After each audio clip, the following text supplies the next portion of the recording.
Alright, welcome back. So we have a little issue with the 125cc Yamaha Zuma. It's got a flat rear tire. I can't find a good video on how to take the tire off. There's all this stuff attached to it and I don't know where to start, so I figured I'd make a video on how to do it and we'll figure it out. Hi, welcome to Scooters. How do you fix them?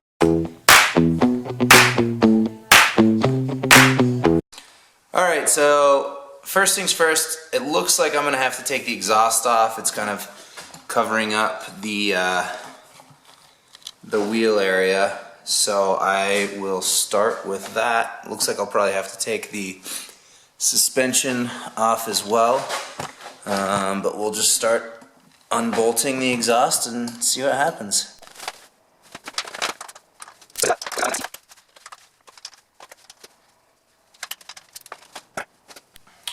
Alright, so it looks like this big one right here is a 14 millimeter. This medium sized one is a 12 millimeter. And the little one that holds on the cowling back cover, plastic cover thing, is a 10 millimeter. So we'll start with the big one and go from there.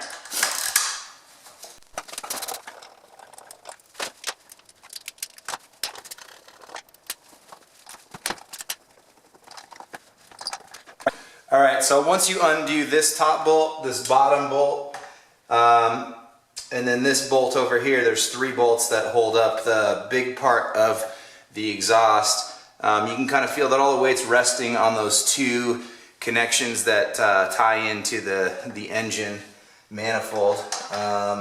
So I'm going to leave this bolt in here for now until I can take that one off so I don't crack the portion of the exhaust where it connects to the manifold.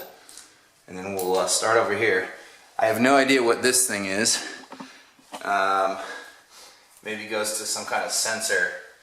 So I'm going to see if I can just undo the exhaust on the manifold enough to where I can move this out of the way and get to the wheel without having to undo this, because I don't know what that does. So we'll see.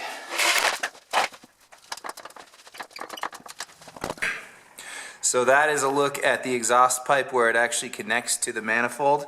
You can see it's held on by 2 bolts. It looks like they have Allen keys where you can get those off, or it is a 12 millimeter bolt.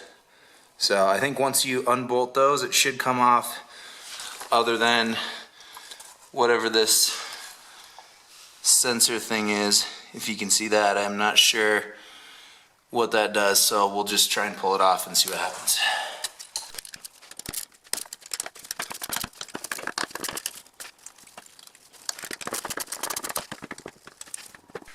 Alright, so now that we have the 2 manifold bolts undone, I should be able to just pull this off, but I can already see this is flexing. It's pulling this harness from in here, so I really don't want to put stress onto this, or it could just break off. So I think I'm gonna find something to set this on so this isn't gonna pull off. Otherwise that would be really bad news. Alright, so I've got this thing to hopefully support the weight of the exhaust. We'll see if this works. If not, that sensor might just snap off.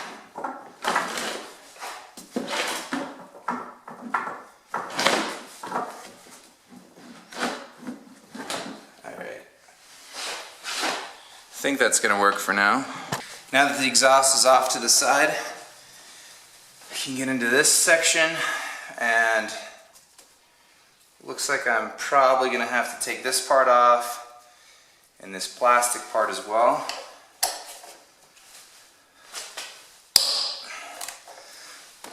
These are on there really tight.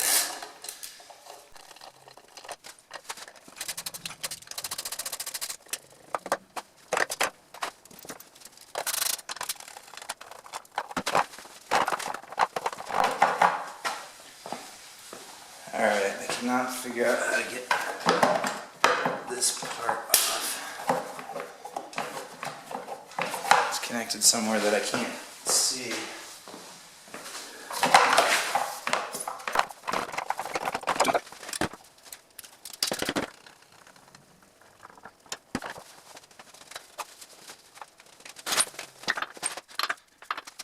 Alright, so normally for this part, you would want to have a breaker bar. Because of the way this kind of bows out like this, it would be pretty hard to get a normal crescent wrench in here. So you want to have a 24 millimeter wrench, or this is a 24 millimeter nut. So you probably want to use a breaker bar and then hold the brakes down so the wheel won't move and you can turn this. Since I have an impact wrench, I'm just going to use that. You can get you know, a basic compressor for $100, and then all the tools you need for about $150 to be able to do this.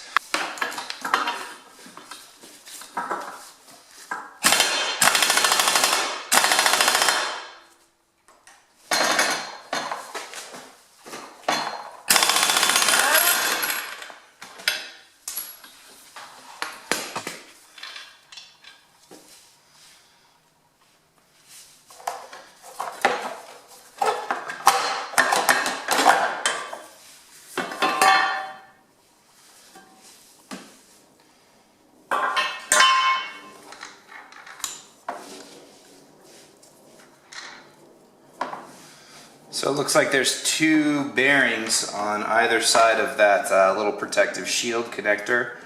They go in like that on either side, so don't forget that. It looks like I'm going to be able to just hopefully slide this off. Maybe.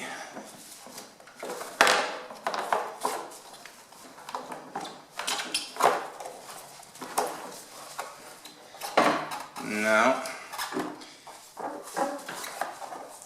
So I think you got to figure out how to get this plastic shield off or it's going to break.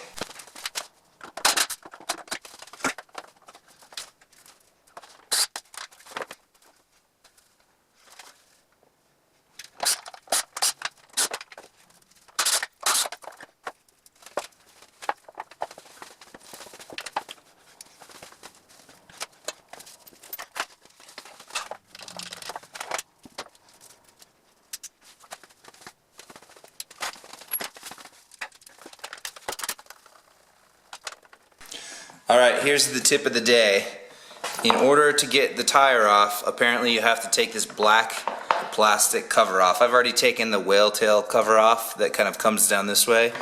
But you have to take this off too. So there's a couple bolts on the right side, but then there are a couple bolts on the left side.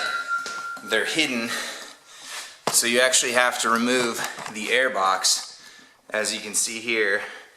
So there's two bolts that hold in the air box down here, and then you have to lift that up. There's a screw in there and then another bolt in here that holds on this black cover. Once you remove those two bolts, I think, yep, there, you can take that off. If you try and take the wheel off without taking this plastic cover off, it will break. I just broke mine trying to do that, so don't do it. Let's try and slide this off now.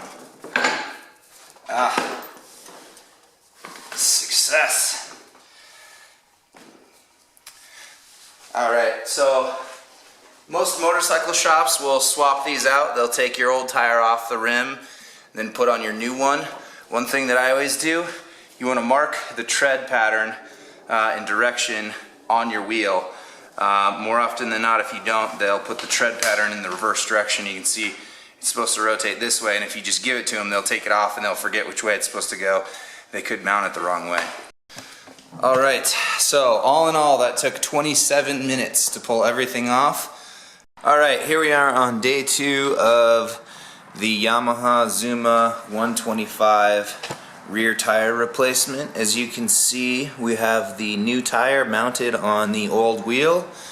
It was 20 bucks at a local bike shop, motorcycle shop. So now we are going to remount and reinstall everything. We'll see how long it takes.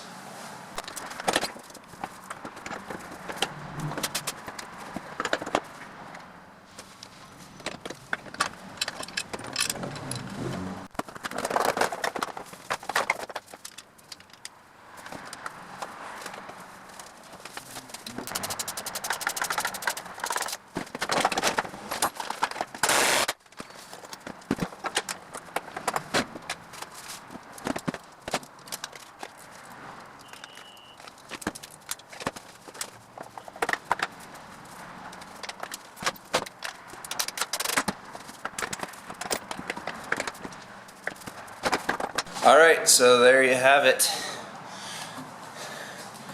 New tube on the 125 Zuma. So to put it back on, it took me about 20 minutes. Not too bad. Alright, thanks for watching.